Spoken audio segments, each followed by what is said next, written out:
World bank की एक report के हिसाब से हमारा देश एक माइलस्टोन अचीव करने वाला है। जैसा कि आप यहां पर देख सकते हो, रेमिटेंसेस के मामले में $100 बिलियन हमारे देश में रेमिटेंसेस आने वाला है। आज के इस पूरे मुद्दे पर हम चर्चा करेंगे, बट उससे पहले मैं आप सभी को बता देना चाहती हूं कि अगर आपको किसी भी एग्जाम की टेस्ट सीरीज हमारे यहाँ पर ज्वाइन करनी है, अड्डा 24/7 पर ज्वाइन करनी है, तो आपके लिए एक बहुत बड़ी अपॉर्चुनिटी हम लेकर आ रहे हैं, जहां पर आपको हर एक टेस्ट सीरीज पर 27% ऑफ मिल रहा है। और उसके लिए आपको ये Y674S कोड यूज करना पड़ेगा ये अपॉर्चुनिटी अवेल करने के लिए। तो आज का हम जो सेशन है वो शुरू करते हैं। आई एम श्योर आपको मेरे परिचय से आप वाकिफ होंगे। मेरा इंट्रोडक्शन मुझे देने की ज़रूरत नहीं है शायद। मैं डायरेक्टली टॉपिक पे आ जाती हूँ। हमारी जो आज की अप्रोच रहने वाली है, हम सबसे पहले देखेंगे कि ये एग्जैक्टली न्यूज़ क्या है। ठीक है जी, ये न्यूज़ में है क्यों, क्या एग्जैक्टली अभी रिसेंटली हुआ है। उसके साथ साथ फिर हम देखेंगे कि रेमिटेंसेस की जो हम बात कर रहे हैं, रेमिटेंसेस का मतलब क्या होता है। उसके बाद हम देखेंगे कि ये रेमिटेंसेस किस तरीके से, जो मैंने आपको बोला कि $100 मिलियन का रेमिटेंसेस हमारे यहाँ पर आने की बात हो रही है, तो वो कैसे आ रहा है ये हम जानेंगे। और जनरली जब आप रेमिटेंसेस आने की बात सुनते हो तो आपको लगता है कि ये तो बहुत अच्छी बात है, बाहर से हमारे देश में पैसा आ रहा है, ये बहुत अच्छी बात है। बट आज के लेक्चर में मैं एक और चीज आपको बड़ी इंटरेस्टिंग जो कि आपके लिए होने वाली है वो बताने वाली हूं कि रेमिटेंसेस के कुछ प्रॉब्लम्स भी होते हैं, रेमिटेंसेस से जुड़े हुए, रेमिटेंसेस से कुछ कॉन्स भी होते हैं। तो प्रॉज एंड कॉन्स भी लास्ट में हम समझने वाले हैं कि जी अच्छी बातें तो हैं, बट क्या क्या प्रॉब्लम्स हैं जो रेमिटेंसेस आने से हो सकती है, तो वो भी हम देखेंगे, जो कि डेफिनेटली आई एम श्योर आप बहुत सारे लोगों को नहीं पता होगा और आप सबके लिए वो नया होने वाला है। तो पहला पार्ट सबसे पहले डील कर लेते हैं कि जी ये न्यूज़ में क्यों है। अभी रिसेंटली वर्ल्ड बैंक ने एक रिपोर्ट रिलीज करी है, which is migration and remittances report. Again ये आपके लिए अपने आप में एक जरूरी सवाल बन जाता है कि ये कौन सी ऑर्गेनाइजेशन ने रिलीज करी है। वर्ल्ड बैंक ने रिलीज करी है ये पर्टिकुलर रिपोर्ट, जहां पर ये फाइंडिंग्स उसकी है कि $100 बिलियन तक रेमिटेंसेस हम 2022 में हम बेसिकली हमारा आने वाला है, हमारी कंट्री के लिए प्रिडिक्ट किया गया है, राइट।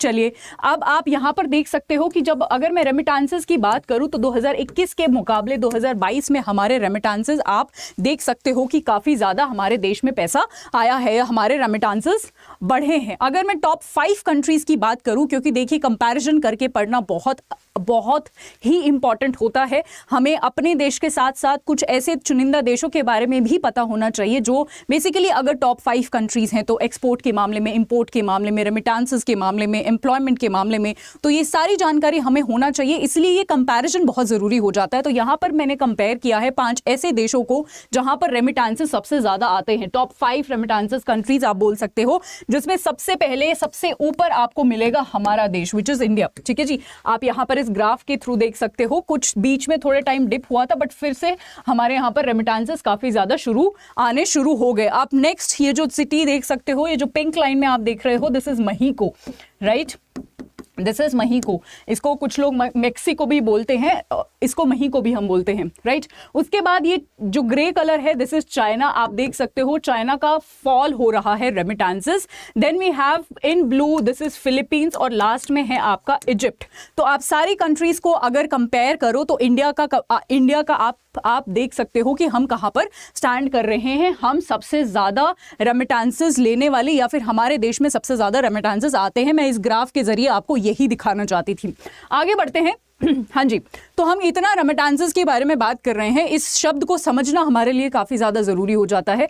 तो सबसे पहले हम समझ लेते हैं कि ये शब्द का मतलब क्या होता है, रेमिटेंसेस होते क्या हैं। देखिए, अगर मैं सिंपल शब्दों में आपको बताऊं तो इसका मतलब होता है कि हमारे यहाँ के लोग, हमारे देश के लोग जो बाहर रह रहे हैं, वो जितना पैसा कमा रहे हैं, मान लो वो $1000 कमा रहे हैं, उसमें से जितना उन्होंने अपना खर्च करा पैसा, ठीक है जी, मान लो $500 उन्होंने खर्च कर लिए, बचे 500, अगर वो 500 अपने देश में वापस भेज रहे हैं, अपने घर वालों के पास वापस भेज रहे हैं, उसको हम कहते हैं रेमिटेंसेस। तो यहाँ पर भी लिखा हुआ है, it is a transfer of money by a foreign worker to an individual to his or her home country. जैसा कि मैंने आपको अभी इसको सिंपल शब्दों में एक्सप्लेन करके ऑलरेडी मैं आपको बता चुकी हूं, right.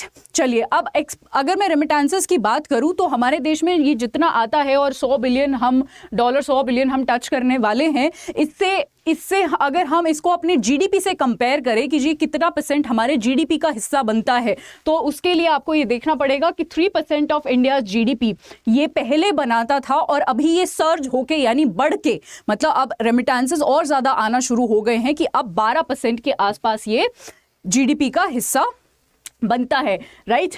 Account for 3% of India GDP surged 12% from 2021। यहां पर आप कुछ शब्द देख सकते हैं, इनवर्ड एंड आउटवर्ड रेमिटेंसेस। इसका क्या मतलब है? इनवर्ड का मतलब है कि मान लो कोई आपका घर में से कोई इंसान या फिर हमारे देश के जो लोग हैं वो बाहर रह रहे हैं। फॉर एग्जांपल मैं यूएस का एग्जांपल लेती हूँ। बहुत सारे लोग हैं जो यूएस की बहुत सारी कंपनीज में काम करते हैं, इंडियंस, ठीक है। वो अपने यहाँ पर अपने देश में जब पैसा भेजते हैं तो उसको कहते हैं इनवर्ड, क्योंकि पैसा आ रहा है। अब कुछ ऐसे भी लोग होंगे जो यूएस के होंगे या फिर कोई किसी और देश के होंगे पर हमारे यहाँ पर रह रहे होंगे, तो वो भी सेम ऐसा करेंगे। वो भी यहाँ से कमाया हुआ रुपी अपने वहाँ पर डॉलर में कन्वर्ट करके भेजेंगे, उसको बोलते हैं आउटवर्ड। हालांकि इनवर्ड हमारे यहाँ पर ज़्यादा है क्योंकि हमारे लोग बाहर ज़्यादा रह रहे हैं और उनके यहाँ पर कम रह रहे हैं, तो आउटवर्ड जो है वो कम है। आउटवर्ड रेमिटेंसेस की अगर हम बात करें तो यहाँ पर भी हमने इनवर्ड रेमिटेंसेस की बात करी है जब मैंने जीडीपी के साथ आपको कंपेयर करके दिखाया है। आगे बढ़ते हैं। अब सबसे बड़ा सवाल आता है कि इस नंबर पे जो हम पहुंचे हैं या फिर इंडिया ऑलमोस्ट हर बार जो है टॉप रेमिटेंसेस कंट्रीज में से ही एक रहता है, उसका रीजन क्या है? आखिर ऐसा होता क्यों है? उसका सबसे पहला रीजन है माइग्रेशन। आपको पता है कि हमारे यहाँ से लोग बहुत ज्यादा माइग्रेट होके जाते हैं दूसरे देशों में, वहां कमाते हैं और वहां से पैसा भेजते हैं। ये एक सिंपल रीजन है। अगर मैं कुछ नंबर्स में बात करूं तो आप देख सकते हो 2015 से 2021 तक का ये एक नंबर है जो कि ये शो कर रहा है कि इतने लोग जो हैं, इतने लोगों ने इंडियन सिटीजनशिप को गिव अप कर दिया और बाहर जाके कहीं भी वो सेटल हुए किसी भी फॉरेन कंट्री में। ऑल्सो कोविड ने भी इसमें काफ़ी ज़्यादा रोल प्ले किया है। क्या किया है? पैंडेमिक के बाद क्या हुआ है कि बहुत सारी कंट्री जैसे कनाडा, न्यूजीलैंड, जर्मनी, आयरलैंड, उन्होंने अपने इमिग्रेशन के जो लॉज हैं कि जी आप हमारी कंट्री में आ सकते हो क्योंकि हमें अब आपकी ज़रूरत है, हमें वर्कर्स की, हमें स्किल्ड लेबर की ज़रूरत है क्योंकि अब हमारी इंडस्ट्रीज़ खुल रही हैं। कोविड का टाइम अब चला गया है, अब हमें मैन्युफैक्चरिंग में, अब हमें अपनी कंपनी सेटअप करने में, अब हमें अपनी इकोनॉमी ग्रो करने में आपकी ज़रूरत है। तो हम अपने इमिग्रेशन लॉज जो हैं उनको रिलैक्स कर रहे हैं ताकि आप हमारे देश में आए, यहां पर काम करें, ठीक है। तो इन सब की वजह से, उन इमिग्रेशन लॉज के भी रिलैक्स होने की वजह से भी माइग्रेशन अभी कोविड के बाद पोस्ट पैंडेमिक टाइम में ज्यादा देखने को मिला है। अगला रीजन, अच्छा यहां पर मैं एक ग्राफ यहाँ पर मैंने एक ग्राफ लगाया है जो कि ये दर्शाता है कि कहाँ से, मतलब मेजरली टॉप कंट्रीज कौन सी हैं जहाँ से हमारे यहाँ पर रेमिटेंसेस, हमारे यहाँ पर पैसा आता है। तो यूएई और यूएस थोड़ा आगे पीछे होते रहते हैं, ऊपर नीचे होते रहते हैं, कभी यूएई आगे हो जाता है, कभी यूएस आगे हो जाता है। बट आप ये 2 कंट्रीज याद रखें जहाँ से हमारे यहाँ पर सबसे ज़्यादा रेमिटेंसेस आते हैं। At least 2 countries you remember. अगर आप सऊदी भी याद रख सकते हैं तो वो भी रखिए, बट यूएस और यूएई तो आप डेफिनेटली याद रखें। अगर 2021 के आंकड़ों की मैं बात करूं तो यूएस ने टॉप किया है, ठीक है। यूएस, ये नेक्स्ट रिपोर्ट यही कहती है कि 2020-21 की हम बात करें तो US became the largest remitter to India, और इसके कारण भी बताए गए हैं। इसका क्या कारण है? सबसे पहला कारण है कि यूएस की जो सरकार है उन्होंने अपने वहां पर क्या दिए हैं? स्टिमुलस पैकेजेस दिए हैं। स्टिमुलस पैकेजेस का मतलब है जैसे हमने भी कोविड के टाइम में आत्मनिर्भर भारत के द्वारा कुछ पैकेज दिए थे अपने देश के लोगों की मदद करने के लिए, अपनी इकोनॉमी की मदद करने के लिए, जहां पर हमने 20 लाख करोड़ रुपए की बात करी थी जो कि 10% फॉर्म कर रहा था हमारी जीडीपी का, राइट। तो ये इसी तरीके से यूएस की गवर्नमेंट ने भी कुछ पैकेजेस दिए हैं ताकि वहां के लोगों की हेल्प हो सके, और वहां पर हमारे लोग भी रह रहे हैं तो डेफिनेटली उनकी भी कहीं ना कहीं हेल्प हुई होगी, ठीक है। तो इसकी वजह से एक तो कि सरकार वहां पर हेल्प कर रही है, और दूसरा वेज में भी हाइक वहां पर देखने को मिला है। अब ज्यादा पैसे अगर वो कमाएंगे तो ज्यादा अपने घर पे वापस भेजेंगे, राइट। इसलिए भी हमारे रेमिटेंसेस जो हैं वो उनमें बढ़ोतरी दिखाई दी है, राइट। तीसरा जो रीजन है वो है क्वालिफिकेशन का। अभी आपको सबको पता है कि बहुत सारे एमबीए होते हैं, ठीक है। ये जो क्वालिफिकेशंस, डिग्रीज, जो जितने भी लोग जो हैं हमारे इंडिया में क्वालिफिकेशंस बढ़ रही हैं लोगों की, तो वो क्या करते हैं? वो जाके एक अच्छी सिक्योर फ्यूचर की बेसिकली वो एस्पायर करते हैं। सभी लोग एक अच्छी कंपनी के लिए एस्पायर करते हैं, और आपको पता ही है यूएस में, अगर मैं यूएस का एग्जांपल लूँ तो again US is not the only country जहाँ से हमारा यहाँ पर रेमिटेंसेस आ रहा है, बट अगर मैं यूएस की बात करूँ तो वहाँ पर बहुत ग्रेट कंपनीज हैं जो बेसिकली जहाँ पर हमारे यहाँ के लोग काम करते हैं और वहाँ जो भी वो कमाते हैं वो रेमिटेंसेस यहाँ भेजते हैं, राइट। चलिए, अब ये ग्राफ जो है वो भी आपको शो कर रहा है कि जो रेमिटेंसेस हैं वो कितना, या फिर जो माइग्रेशन है वो यूएस में किस तरीके से इंक्रीज हुआ है, ये ग्राफ के जरिए भी आप देख सकते हैं। नेक्स्ट बात करती हूँ, जैसा कि मैंने आपको अभी अभी बताया कि यूएस ही सिर्फ नहीं है, US is not the only country, बाकी भी और देश है जहाँ से रेमिटेंसेस आता है। जैसे गल्फ नेशंस, गल्फ कंट्रीज जो हैं, फॉर एग्जांपल जो आपको यहाँ पर कुवैत हो गया, बहरीन हो गया, कतर, यूएई, ओमान, ये जितनी भी कंट्रीज हैं इनको हम गल्फ कंट्रीज बोलते हैं। हालांकि यहाँ से रेमिटेंसेस अभी हाल फिलहाल में डिक्रीज हुआ है, बट फिर भी इट इज कमिंग, वहां से भी आ रहा है, क्योंकि वहां भी ये कोविड का ही फैक्टर है। वहां भी क्या हुआ है, कोविड के बाद ब्लू कॉलर वर्कर्स ने काम करना शुरू किया है। ब्लू कॉलर वर्कर्स होते हैं जो कंस्ट्रक्शन साइट पर काम करते हैं, जो ड्राइवर्स का जॉब करते हैं, ठीक है।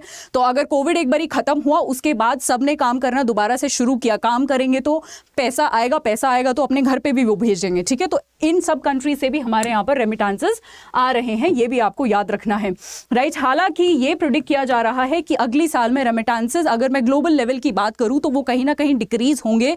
क्यों? क्योंकि इकोनॉमिक स्लोडाउन जो है हम सबको पता है वो अभी रिसेंटली देखने को मिल रहा है, और जेफ बेजोस का एक स्टेटमेंट भी आया था कि आप सेव करिए क्योंकि इकोनॉमिक स्लोडाउन हम फेस कर रहे हैं या फिर आने वाले समय में करने वाले हैं, राइट। अब बात कर लेते हैं कि जी प्रॉब्लम्स क्या है। अच्छी बात तो ये है कि हमारे देश में पैसा आ रहा है, हमारी इकोनॉमी ग्रो कर रही है। अगर हमारे पास पैसा होगा तो हम मार्केट में डालेंगे तो कहीं ना कहीं हमारी इकोनॉमी ग्रो करेगी। ये तो सिंपल रीजन है पैसा आने का, रेमिटेंसेस के जो प्रॉज है, जो अच्छी बातें हैं। अब प्रॉब्लम्स भी हैं कुछ रेमिटेंसेस से जुड़ी हुई। सबसे पहला है डिपेंडेंसी। देखिए, अगर हम बाहर से आए हुए पैसे पर ही डिपेंडेंट रहेंगे तो कहीं ना कहीं हमारी जो ग्रोथ है उसमें हम उतनी मेहनत नहीं करेंगे जितनी हमें करनी चाहिए। एक बहुत अच्छा एग्जाम्पल है कि अगर आपके आसपास किराए के मकान हो, या फिर आपने अपने किसी ज़मीन पर या अपने घर के आसपास के एरिया में, जो आपका खुद का एरिया है, वहाँ पर कुछ रूम्स बना दिए हैं, उनको किराए पे उठा दिया है, ठीक है। वहाँ से आपको किराया आता है, वहाँ से आपकी इनकम आती है, तो आप शायद कम एफर्ट डालोगे कोई और जॉब ढूंढने में, क्योंकि आपको पता है कि वहाँ से पैसा आ ही रहा है, ठीक है।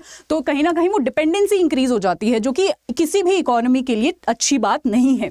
दूसरा रीज़न है कि मान लो जो वर्कर्स एम्प्लॉयड हैं दूसरे कंट्रीज में, अगर उनकी जॉब छूट गई तो उससे दो प्रॉब्लम्स होंगी। एक तो रेमिटेंसेस आना बंद हो जाएगा, दूसरा वो जो वर्कर्स हैं वो क्या करेंगे, वो कंट्री में शिफ्ट भी होंगे, ठीक है।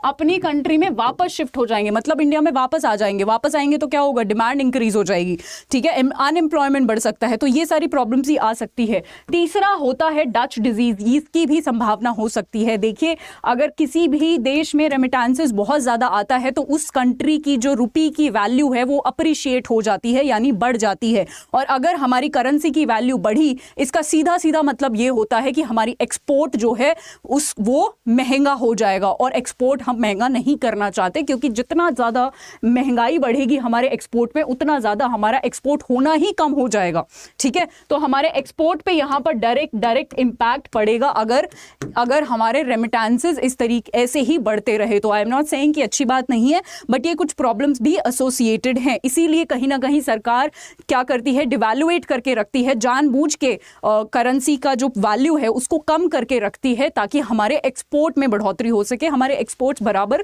होते रहें। आई होप ये पूरा आज का जो लेक्चर है, पूरा जो एनालिसिस है, रेमिटेंसेस क्या होते हैं, किस तरीके से आते हैं, क्या अच्छी बातें हैं, क्या नेगेटिव बातें हैं, क्या मतलब है, ग्राफ क्या है, एक वर्ल्ड कंपैरिजन क्या है, ये सब आपको समझ आया होगा। आज के लिए इतना ही। जाते जाते मैं आपको एक बहुत बड़ी खबर देना चाहती हूँ।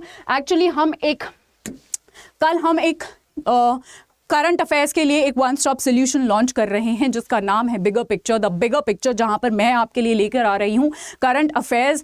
ऑलमोस्ट हर एक एग्जामिनेशन के सुबह 7 बजे से ये लेक्चर होगा, सुबह 7 बजे से ये लेक्चर होगा। कल मैं सुबह 7 बजे आपको मिलूंगी।